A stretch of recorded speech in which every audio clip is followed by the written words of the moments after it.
So hi everyone, this is Minku Nan and welcome you all to my YouTube channel Study Simplified, and today in this video we are going to cover our business regulatory framework syllabus ka first chapter, which is your Indian Contract Act 1872.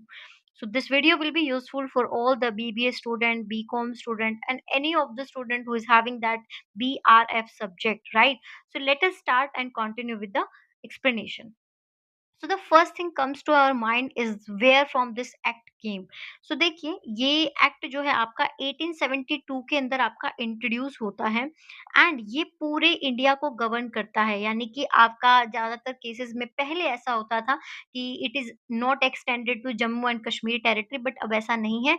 This act govern the entire Indian territory, right. And it ensure करता है कि जितने भी promise किए जाते हैं, कोई भी कॉन्ट्रैक्ट अगर होता है तो उसको लीगली इन्फोर्स जो है किया जा सके. एंड इसका ऑब्जेक्टिव है एक ट्रस्ट एंड सिक्योरिटी मेंटेन करना लोगों के बीच में जो कि कमर्शियल डीलिंग में इन्वॉल्व है. यानी कि किसी को भी ये नहीं लगना चाहिए कि मेरे साथ यहाँ पे कोई फ्रॉड हो सकता है. वो जो अनसर्टेनिटी होती है ना माइंड में, वो यहाँ पे नहीं आनी चाहिए. अब सबसे पहले स्टार्ट करेंगे डेफिनेशन में, क्योंकि डेफिनेशन में हमारा chapter is all about contract, तो हमें समझना पड़ेगा कि कॉन्ट्रैक्ट किसे कहते हैं. सो देखिए, ए कॉन्ट्रैक्ट इज एन एग्रीमेंट जिसको इन्फोर्स किया जाता है बाय द लॉ. याद रखिएगा, एग्रीमेंट जो इन्फोर्सेबल है बाय लॉ सिर्फ उसी को कॉन्ट्रैक्ट कहा जाएगा. यानी कि जनरल बेसिस पे या डे टू डे अपनी लाइफ के अंदर अगर आप किसी से कोई भी प्रॉमिस करते हो, कोई भी एग्रीमेंट करते हो, that can not be consider as contract अगर वो इन्फोर्सेबल है लॉ के थ्रू. यानी कि लॉ उसको एक्सेप्ट करता है, then only you can consider such agreement a contract, right. तो जैसे ही एक आप कॉन्ट्रैक्ट करते हैं ना, उसके साथ ही आपके कुछ तो लीगल राइट क्रिएट होते हैं और कुछ ऑब्लिगेशन क्रिएट होते हैं. यानी कि राइट्स के साथ साथ ऑब्लिगेशन यानी कि जिम्मेदारी और रिस्पॉन्सिबिलिटी भी आप पे ऊपर पड़ती है. And it is formed only when legal condition are satisfied. वो तो मैंने आपको बता दिया कि इन्फोर्सेबल आपका लॉ से तभी होगा जब आप वो लीगल कंडीशंस को सेटिस्फाई कर रहे होंगे. So it is legally binding relationship, ठीक है. And enforceability is its core feature. तो ये है, this is all about the definition of contract.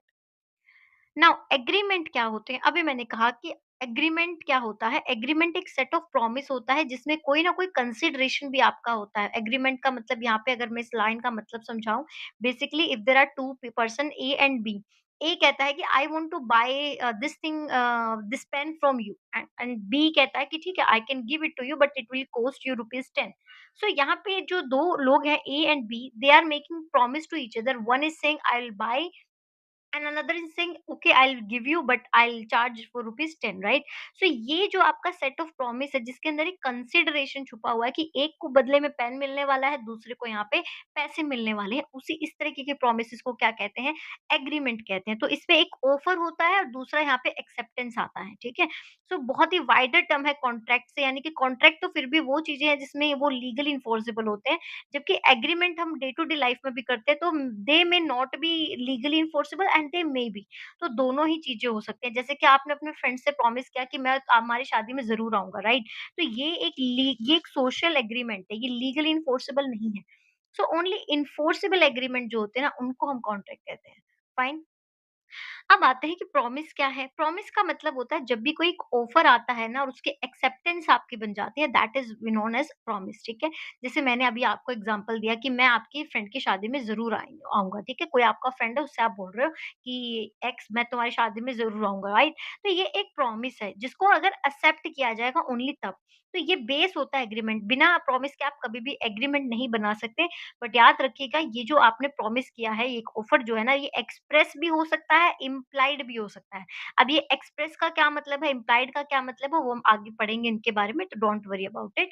अब ये एक एक्सपेक्टेशन क्रिएट करता है बिटवीन द पार्टीज जो आपस में ये प्रॉमिस करते हैं. यानी कि कहीं ना कहीं आप ये तो एक्सपेक्ट करोगे ना कि अगर आपने किसी को प्रॉमिस किया या आपसे किसी ने प्रॉमिस किया है, तो उसकी फुलफिलमेंट जो है यहाँ पे की जाएगी. एंड मल्टीपल प्रॉमिस भी हो सकते हैं एक एग्रीमेंट के अंदर. अब बात कर लेते हैं कंसिडरेशन की, क्योंकि मैंने अभी आपको बताया कि प्रॉमिस हो या एग्रीमेंट हो, इसमें कंसिडरेशन का होना बहुत इंपॉर्टेंट है। Now what is this consideration? देखो, कंसिडरेशन का वैसे तो मतलब होता है, it means something in return for a promise. यानी कि अपने प्रॉमिस में आप जो भी रिटर्न करने की कोशिश करते हैं वो कुछ भी हो सकता है। इट मे बी एक्ट, जो आप कोई एक्ट करके दिखा सकते हो। It may be abstinence. Abstinence का मतलब होता है कि you will avoid doing that act, ठीक है। एक्ट का मतलब होता है किसी काम को करना, और एब्स्टिनेंस का मतलब होता है जब आप उस काम को नहीं करने वाले हो। देन कोई प्रॉमिस हो सकता है, बट ये लॉफुल होना चाहिए, रियल होना चाहिए। इसेंशियल वैलिडिटी होती है कॉन्ट्रैक्ट, यानी कि कोई कॉन्ट्रैक्ट जो है, जब तक कॉन्ट्रैक्ट भी नहीं बोल सकते जब तक उसमें कंसिडरेशन ना हो, राइट? तो इसको आप प्राइस भी कह सकते हो। अब आते हैं कि कब एक कॉन्ट्रैक्ट जो है ना एक वैलिड कॉन्ट्रैक्ट बनता है। कभी-कभी क्या होता है ना, हम आपस में कॉन्ट्रैक्ट करते हैं और हमें लगता है कि चलो ये कॉन्ट्रैक्ट हो तो गया, ठीक है, इसको डॉक्यूमेंटेशन करा देते हैं, साइन करा लेते हैं और हो गया। बट कई बार ना हमारे कुछ यहाँ पे एस्पेक्ट है जिनको हम इग्नोर नहीं कर सकते। यानी कि कुछ ऐसे सर्टेन एलिमेंट्स हैं जो कि इसेंशियल है, यानी कि जिनमें से एक भी अगर इसमें से कोई मिस आउट होता है तो आप उस कॉन्ट्रैक्ट को वैलिड कॉन्ट्रैक्ट नहीं कह सकते। मतलब वो एक एग्रीमेंट बन के रह जाएगा, पर वो कॉन्ट्रैक्ट नहीं बन पाएगा। तो देखो जरा क्या-क्या होता है। सबसे पहले तो कोई भी कॉन्ट्रैक्ट के लिए एक ऑफर ही होना चाहिए, जो एक पर्सन होना चाहिए आप जो आपके सामने प्रॉमिस को ऑफर लेकर आएगा, ठीक है?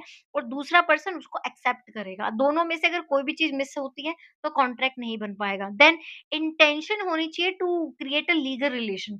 यानी कि अगर आपकी इंटेंशन ही नहीं थी उस काम को करने की, जैसे आपने सिर्फ कहा कि मुझे ऐसे लग रहा है कि मेरा ना मैंने ये काम करना है। अब आपका यहाँ पे साफ दिख रहा है कि आपका श्योरिटी नहीं है आपकी तरफ से, राइट? तो इस तरह की जो वेग स्टेटमेंट होती है ना, वो आपकी कभी भी कंसिडर नहीं की जाएगी to form a legal valid contract, right? Then आता है नेक्स्ट आपका लॉफुल कंसिडरेशन। कोई भी इलीगल कंसिडरेशन आप नहीं दे सकते, ठीक है? जैसे आपने एक एक्ट कर दिया कि मैं क्या करूंगा, अगर तुम मुझे 50,000 रुपए दोगे तो मैं फलाने फलाने पर्सन को यहाँ पे मैं मार दूंगा। तो इस तरीके के जो कंसिडरेशन है तो अनलॉफुल है, ये तो इलीगल है। देन आपको कॉन्ट्रैक्ट उन्हीं पार्टीज के साथ करनी है जिनकी कैपेसिटी होती है टू एंटर इनटू अग्रीमेंट और कॉन्ट्रैक्ट।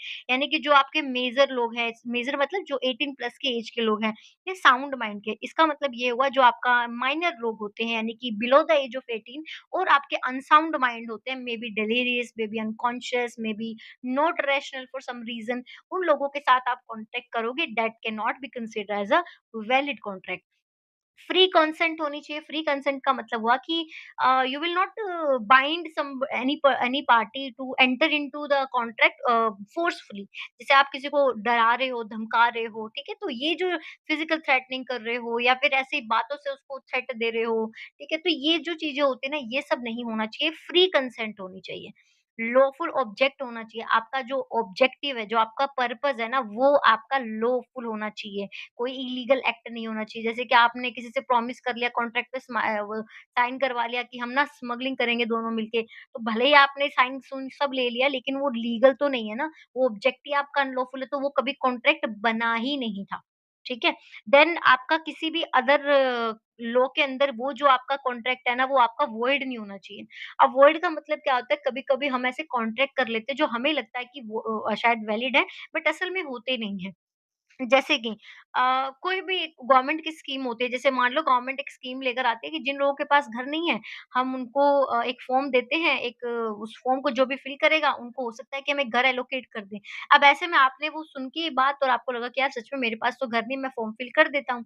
आपने फॉर्म भी फिल कर दिया, लेकिन बाद में आपको पता चला कि उसके अंदर एक नेसेसरी कंडीशन भी थी कि आपकी जो टोटल इनकम है ना, वो आपकी 10 लाख रुपए से ज़्यादा नहीं होनी चाहिए। तो इस तरीके से आप अगर देखते हो कि कोई ऐसी ऐसी टर्म्स है, कोई ऐसी चीज़ है जो उसको डिक्लेयर कर रही है वॉइड, मतलब कि वो कंडीशन आप फुलफिल ही नहीं कर पा रहे, आप इनएलिजिबल हो जाते हो। तो ऐसे में आपका कॉन्ट्रैक्ट कभी कॉन्ट्रैक्ट नहीं बन पाएगा, right? Then certainty of terms, किस टर्म्स एंड कंडीशन पे आप कॉन्ट्रैक्ट कर रहे हो वो क्लियर होनी चाहिए। देन पॉसिबिलिटी ऑफ परफॉर्मेंस, अब आप ऐसे किसी से कॉन्ट्रैक्ट भी नहीं करा सकते जिसकी परफॉर्मेंस पॉसिबल ही नहीं है। जैसे आप कह दो कि मैं तुम्हें 50,000 रुपए दूँगा, तुम बारिश करा दो। और सामने वाला एक्सेप्ट भी कर रहा है कि ठीक है भाई आज शाम तक बारिश हो जाएगी, तो वो भी 50,000 रुपए दे। तो ये कोई कॉन्ट्रैक्ट था ही नहीं, right? And legal formality is if required, यानी कि अगर दोनों पार्टीज़ को लगता है कि यार रिटर्न रख लेते हैं, तो रिटर्न जा सकते हो। लगता है कि नहीं यार ऐसे ही वर्बली ठीक है, हमारा ओरल कन्फेशन हम ठीक है कर रहे हैं, then that is also fine, ठीक है? तो ये सारे वो एसेंशियल एलिमेंट है जो आपके कॉन्ट्रैक्ट के अंदर होने चाहिए, otherwise you can not consider any such agreement और signing over the paper to be a contract.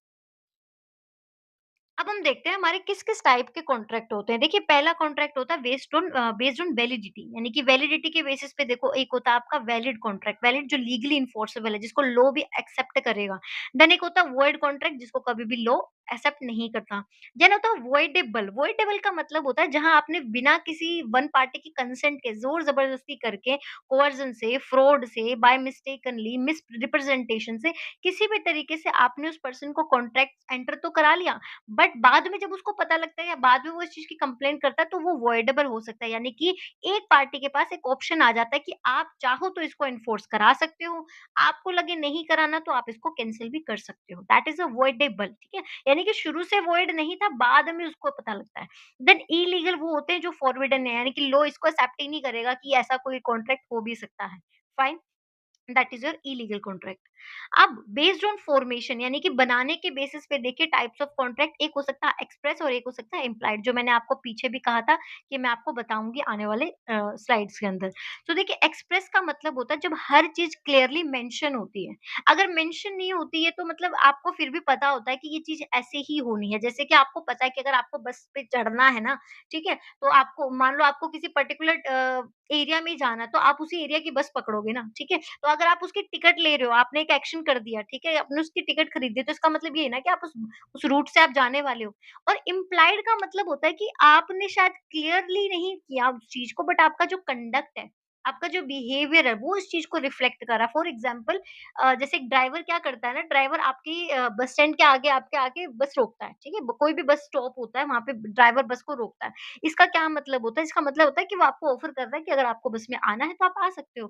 तो इस तरह के जो कॉन्ट्रैक्ट होते हैं जहाँ पे सिर्फ थ्रू बिहेवियर आपका रिफ्लेक्ट होता है कि आप कॉन्ट्रैक्ट में एंटर करना चाहते हो कि नहीं चाहते हो, देज आर इम्प्लाइड। और इम्प्लाइड कंडीशन वो भी होती है कि जहाँ पे ना कुछ ऐसी कंडीशंस होती है जो आप मान के ही चलते हो कि मतलब होता है ना, प्री डिस्पोजिशन होता है कि ये चीज़ तो इसके अंदर होगी ही होगी। जैसे मान लो एक एक और एग्ज़ाम्पल देती हूँ जो ज़्यादा क्लियर हो जाएगा। आप किसी मार्केट में गए, ठीक है? और आपने वहाँ से वेजिटेबल वेंडर के पास से आपने ग्रोसरीज़ ली, वेजिटेबल्स आप खरीद रहे हो।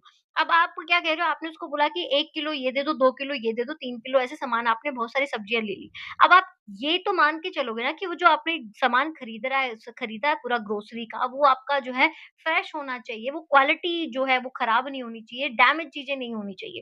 तो ये एक इम्प्लाइड कॉन्ट्रैक्ट हो गया, ठीक है? जो आप इन्फर करके चलते हो कि ये तो होगा ही, ऐसे वाला, ठीक है? और एक्सप्रेस क्या होगा, जहाँ आप क्लियरली बोल के बता देते हो कि मैंने ऐसे करना है, राइट?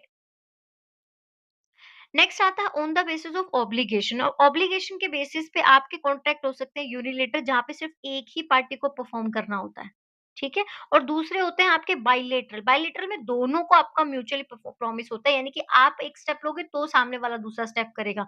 हालांकि इसके ऊपर एक डिबेट रहता है कि किसको पहले करना है, किसको बाद में करना है, बट अभी के लिए सिर्फ इतना याद रखो, यूनिलेटरल मतलब वन पार्टी को परफॉर्म करना है, और बाइलेटरल का मतलब होता है दोनों पार्टीज को जो एंटर हुए हैं कॉन्ट्रैक्ट में, उन दोनों को यहाँ पे चीज़ों को परफ़ॉर्म करना होगा, जो भी उन्होंने एक्ट के लिए प्रॉमिस किया है।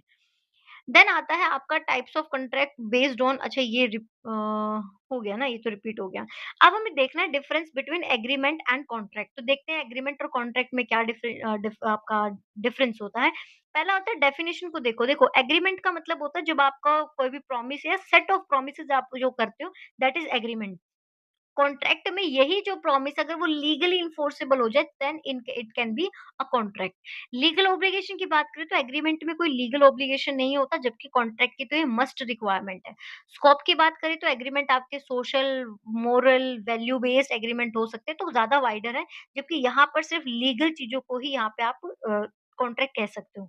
इन्फोर्सेबिलिटी इनकी हो भी सकती है, ना भी हो, तो ये स्टेटमेंट गलत हो जाएगी। नॉट इन्फोर्सेबल दोनों लिखना था, may be and may not B enforceable, जबकि कॉन्ट्रैक्ट आपके हमेशा इन्फोर्सेबल होते हैं। ठीक है? तो ये एक डिफरेंस था, एक बार ये भी देख लो वॉइड और वॉइडेबल के बीच में क्या डिफरेंस होता है। देखो वॉइडेबल वो होता है जो नॉट एन्फोर्सेबल है, यानी कि शुरू से ही वो कैंसल है, वो गलत था। और वॉइडेबल का मतलब होता है कि एक पार्टी डिसाइड करेगी कि उनको ये रखना है कि नहीं कॉन्ट्रैक्ट। तो वॉइड आपके शुरू से इलीगल होते हैं, इनवैलिड होते हैं, जबकि आपके जो वॉइडेबल हैं, उनमें आपकी एक बंदे से आपने फ्री कंसेंट नहीं ली होती, इसलिए उस पार्टी के पास ऑप्शन आ जाता है कि दे में रिस्काइंड द कॉन्ट्रैक्ट, ठीक है? अब एक टॉपिक है जो इस चैप्टर से कई बार एग्जाम में आता है, काफी अच्छा क्वेश्चन है ये, जिसमें पूछा जाता है कि all contracts are agreement but not all agreement are contracts. I hope अभी तक आपने जितनी भी चीजें पढ़ी हैं तो आपको थोड़ा बहुत तो बेसिक क्लियर हो गया होगा कि इसका क्या मतलब है। फिर भी क्योंकि हमें आंसर फ्रेमिंग करना है तो उसके पॉइंट ऑफ व्यू से एक बार पढ़ेंगे। तो देखो पहले इसमें स्टेटमेंट का मतलब समझो। स्टेटमेंट आपको रिलेशनशिप बताती है एग्रीमेंट और कॉन्ट्रैक्ट के बीच में, और ये क्लेरिफाई करती है कि एवरी कॉन्ट्रैक्ट जो है ना वो एग्रीमेंट से स्टार्ट होता है, but her agreement legally binding तो है नहीं। तो जरूरी नहीं है कि हर एग्रीमेंट लास्ट में जाके कॉन्ट्रैक्ट बनेगा।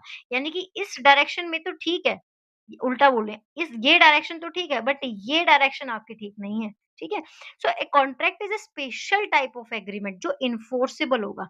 देयरफॉर एग्रीमेंट जो है ज्यादा ब्रॉडर होता है, कॉन्ट्रैक्ट थोड़ा नैरो होता है, ये हमने पीछे भी देखा। अब ये आप इसका रीज़न बताएँगे कि why all contract are agreement, सारे के सारे कॉन्ट्रैक्ट एग्रीमेंट कैसे हैं? क्योंकि एग्रीमेंट जो है ना वो बेसिक कंडीशन आपके कॉन्ट्रैक्ट होने की, जिसमें 2 या 2 से ज़्यादा पार्टीज़ आती हैं और प्रॉमिसेस करती हैं। तो एग्रीमेंट में एक ऑफर होता है, दूसरा पर्सन उसको एक्सेप्ट करता है। विदाउट एग्रीमेंट आप कभी कॉन्ट्रैक्ट कर ही नहीं सकते। तो यानी कि आपको अगर कॉन्ट्रैक्ट चाहिए तो पहले आपको उसको एग्रीमेंट बनाना पड़ेगा, इसीलिए कहा जा सकता है कि सारे के सारे जो कॉन्ट्रैक्ट हैं वो एग्रीमेंट होते हैं। अब बात कर लेते हैं कि सारे एग्रीमेंट कॉन्ट्रैक्ट क्यों नहीं है? बिकॉज़ एग्रीमेंट जो कॉन्ट्रैक्ट होते हैं वो एन्फोर्सेबल होते हैं, बट हमारे पास तो ऐसे बहुत सारे एग्रीमेंट होते हैं जो कोई लीगल ऑब्लिगेशन क्रिएट ही नहीं करते। जैसे कि आपके सोशल और डोमेस्टिक एग्रीमेंट, जैसे आपकी मम्मी ने प्रॉमिस किया कि मैं आपके लिए जो है सुबह पास्ता बनाऊँगी, तो ये तो एक घरेलू का एक एग्रीमेंट हो गया ना, ये आप लीगली थोड़ी मम्मी पे केस थोड़ी कर दोगे, राइट? तो इसके अंदर ऊपर से कोई कहते हैं कोई ज़रूरी नहीं है कि आपकी फ्री कंसेंट हो। फ्री कंसेंट का मतलब आपकी मम्मा ने आपको बोला कि कल शाम आपको जो किसी छोटे बच्चे को बोला कि आपको जो है कल शाम को हम पार्क में घूमने चलेंगे। अब उसके बाद कुछ अर्जेंसी आ गई तो वो नहीं जा पाई। तो ऐसे में बच्चा थोड़ी केस कर सकता है अपनी मम्मी पे, राइट? तो ये जो एग्रीमेंट है ना, ये एसेंशियल एलिमेंट जो है ना वो कंसिडरेशन का होना या फ्री कंसेंट जैसी चीज़ें ये सब नहीं होती हैं। जबकि कॉन्ट्रैक्ट इनके बिना नहीं बन सकता। सो देयरफॉर आप कह सकते हो कि all agreement are not contract.